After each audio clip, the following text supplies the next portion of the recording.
Doctor Mohan బాబుకి bail మంజూరు.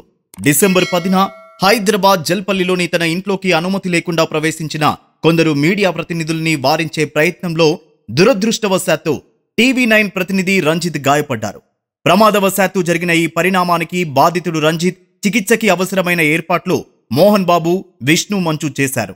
రంజిత్ ని మోహన్ బాబు, విష్ణు స్వయంగా వెళ్లి పరామర్శించారు. అతనితో పాటు మీడియా వర్గాలన్నింటికీ క్షమాపణలు తెలియజేశారు మోహన్ బాబు. అయితే ఈ సంఘటనని హత్యా ప్రయత్నంగా కేసు పెట్టారు జర్నలిస్టు సంఘాలు. ముందస్తు బెయిల్ కోసం మోహన్ బాబు తెలంగాణ హైకోర్టుని ఆశ్రయించగా కోర్టు తిరస్కరించింది. ఈ విషయమై మోహన్ బాబు సుప్రీంకోర్టుని ఆశ్రయించగా గురువారం నాడు బెయిల్ మంజూరు చేసింది.